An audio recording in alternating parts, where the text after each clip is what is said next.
Good morning, welcome to Planet Mojo. Today I got to get the rest of the prairie seed in the ground.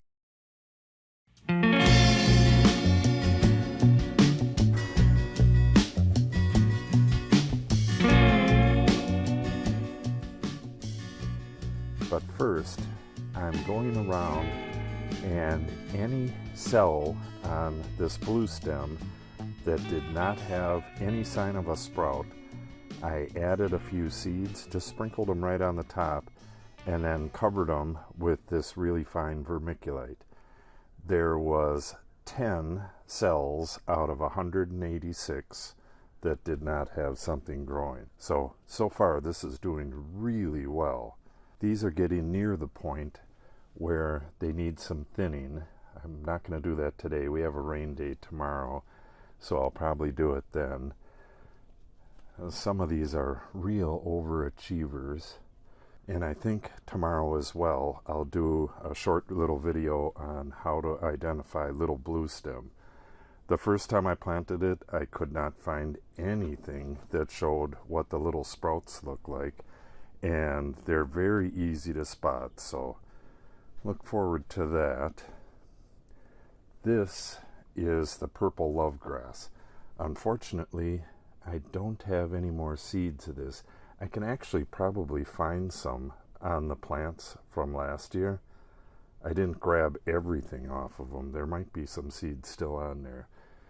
But I have a fairly good germination rate here, and although it's really hard to see, there is still stuff coming up in a lot of these plugs.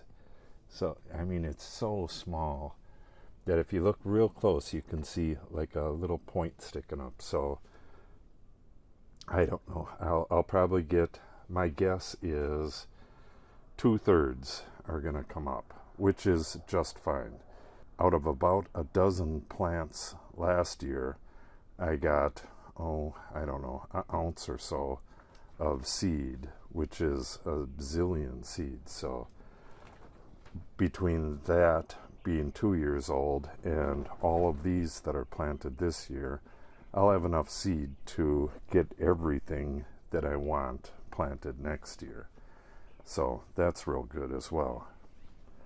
But this here is the big success story. This is Prairie Dropseed, and it's very hard to get started. So I was reading up on it before I planted this year, and there was just one guy in a comment section somewhere that said you needed to scarify the seeds, which is putting it in a bag and rubbing it between your fingers with some sand in there, which is what this is. So scarifying it, which is kind of breaking down the hard shell so that water can get in and so that it can open up. Some seeds are that way, seeds that get swallowed by birds and stuff. Some seeds pass right through the digestive system. The digestive system softens the seed, and then it gets pooped out and grows. So it's kind of a survival strategy. Some seeds are just like that, but they don't mention it on any of the places that I bought the Prairie Dropseed seed from. So it was really nice to find that out. I don't know if you can see these. They are very, very fine. But what I'm doing right now is basically the same thing I did with the little blue stem.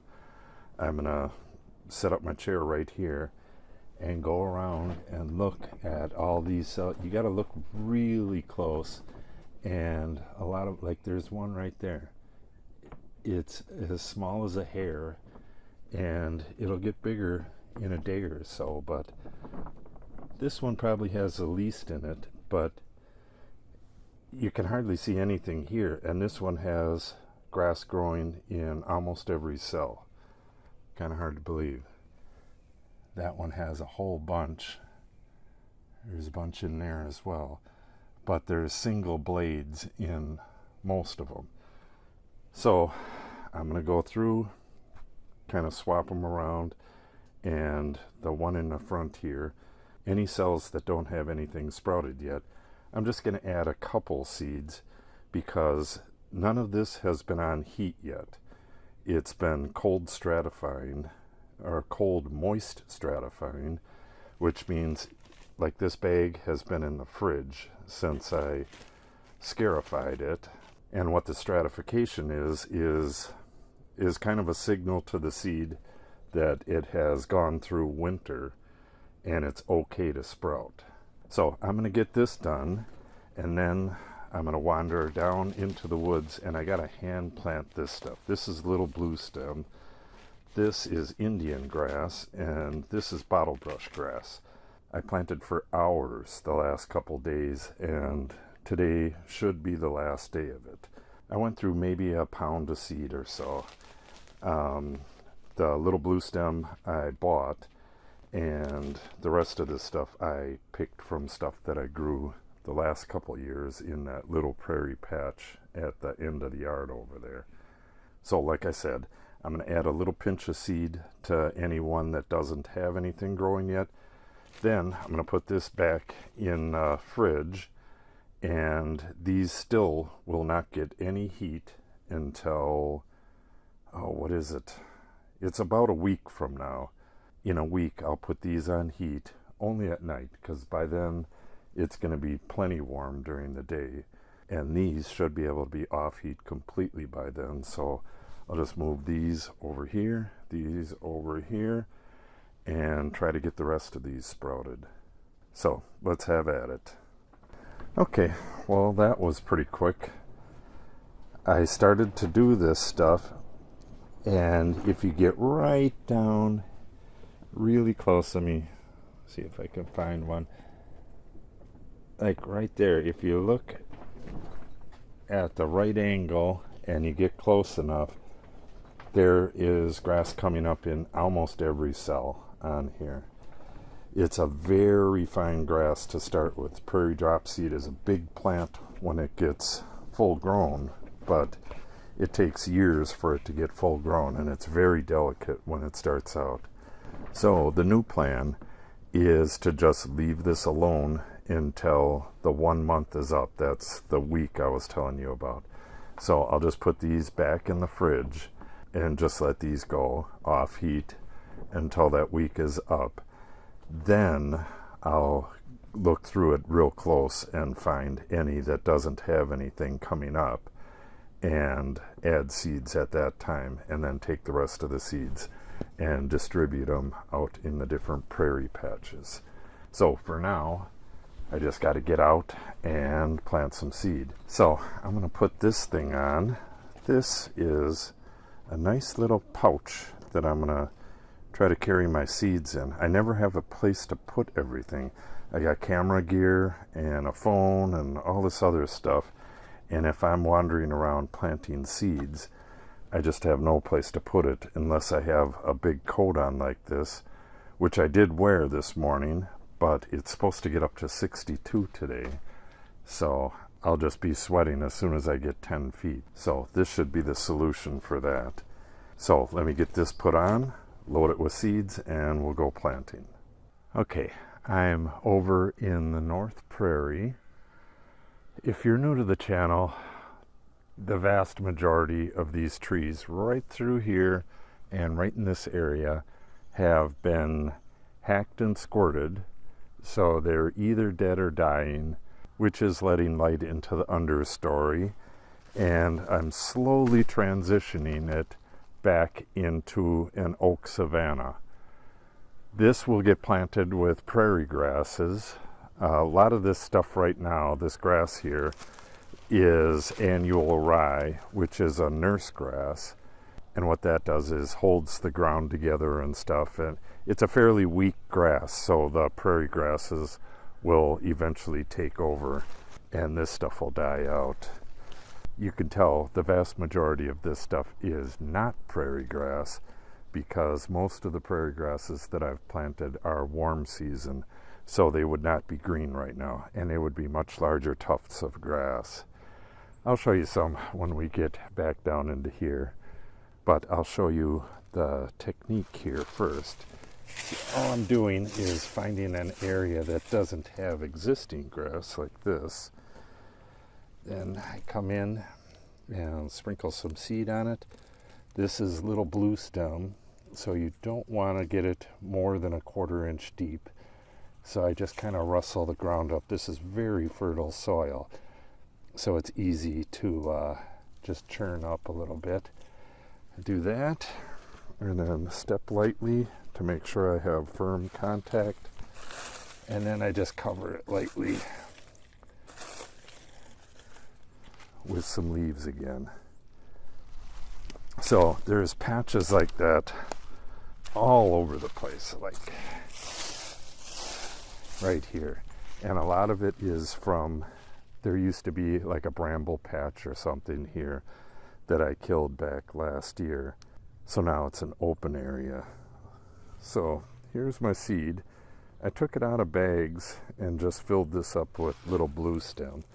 I have the little bags of other stuff as well, and I'm going to plant that here and there through here, but the Indian grass is going right along the property line back there. I don't know how well you can see that blue shed there, but that's the neighbor. So between us and the neighbor, right at our back road there, that's where that stuff's going. So what I'm going to do is zigzag back and forth, get all this seed gone by the time I get to the end over there. Then I'll go have lunch, fill this bag again, and go along the road and just keep going back and forth. You know, I don't get the whole thing every time, so I'll just wander through. Whatever I get, go have lunch, do the same thing over on the other side of the road, and then come back and get this. And then this evening I'm going to be doing some wiring, so it's going to be a long day, but it is what it is. Hopefully I get a lot of this stuff sprouting this year. Would be nice. All right, I'm going to get some planting done, and I will stop back in when I run into a warm season grass.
Hey, hey, hey.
I'm almost to the other end here, and I zigged way up that way and then came down here.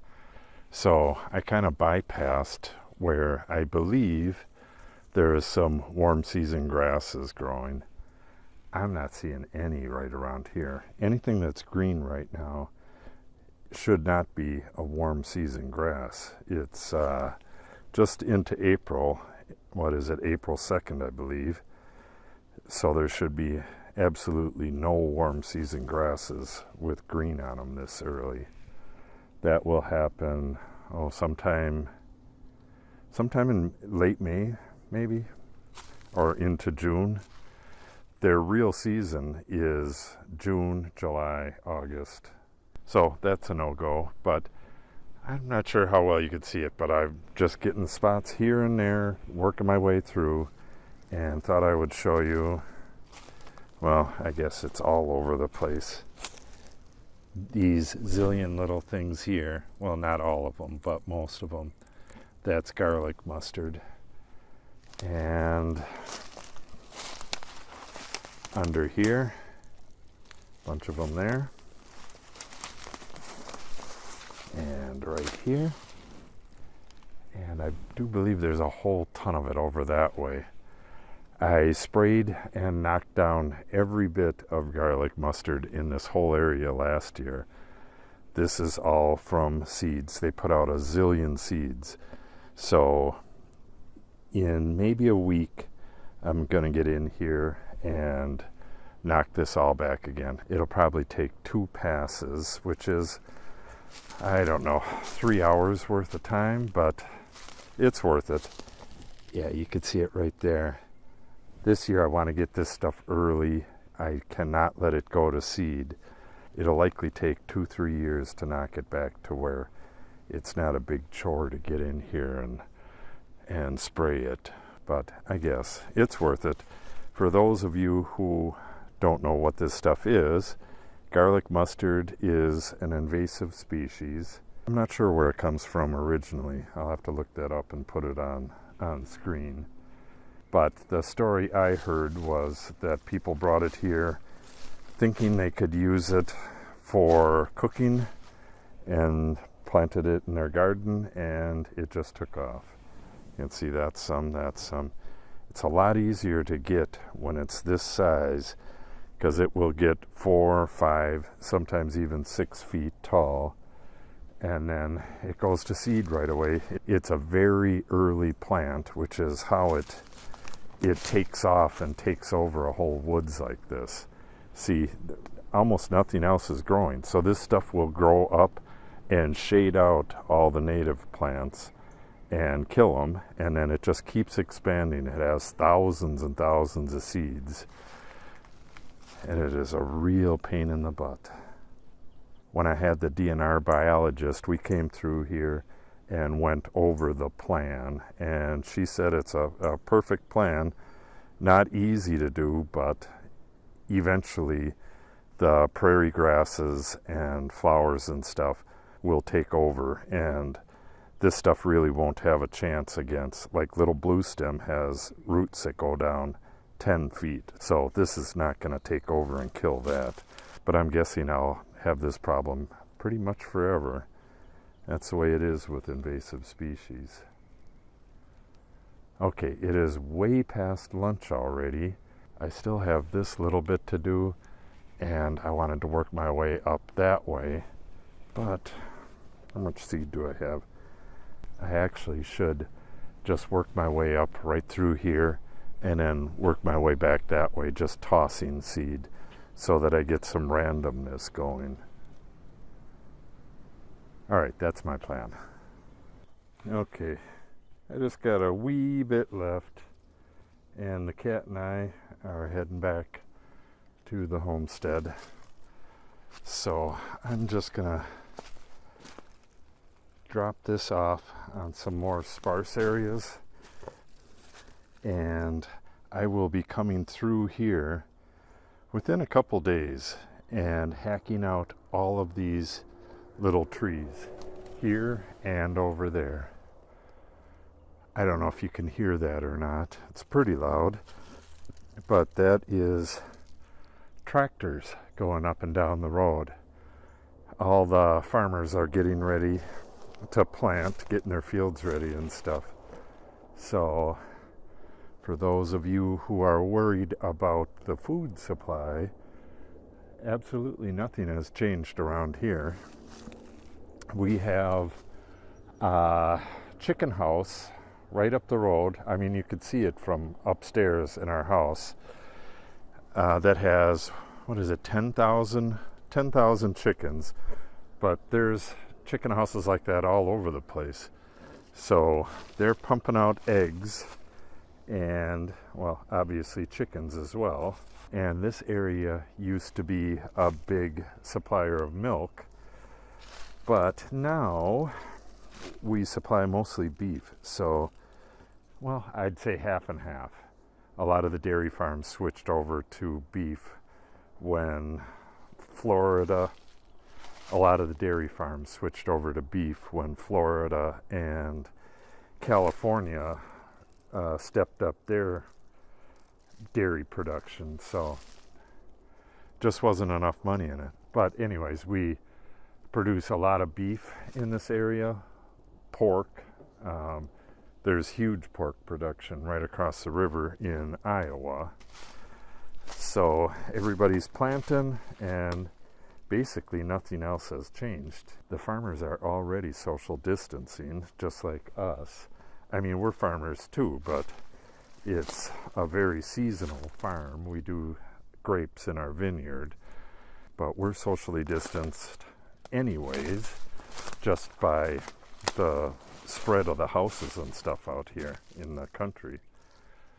So if you're worried about the food supply, we produce a huge amount of food in America, so we're not running out.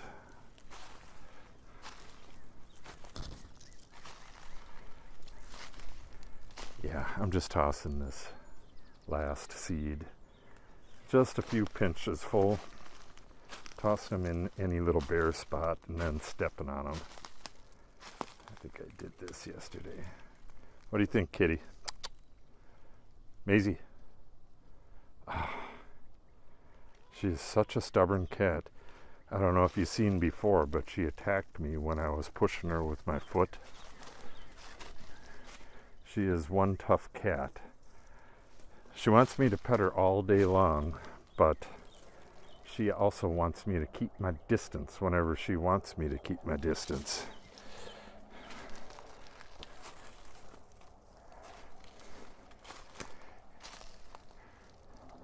Yeah, from the upstairs window we can see the milk trucks, not like the old-fashioned kind of milk trucks that deliver gallons of milk to your house, but the big tanker trucks. We can see those running by on the highway. This time of day they're all over the place. So all is well out in the country. I don't know how it's doing in the cities. Yeah, I really need to get in here. I'm going to make a trail going right along here, right under this area with the big mossy rocks. Should be pretty nice. Little place to get away. Okay, I have a ton of work to do today. Got some electrical work to do later on, and I still have probably 2 more of these full of seed to get out today. So I won't waste your time with that, but I will show the progress on all those grasses and stuff as they start coming up. So make sure you subscribe and click on the update icon so you see that stuff. And if you have any questions or comments, make sure you put them in the comment section below. And if you give the video a like and or share it, it helps us out greatly. Thanks for watching and have a great day.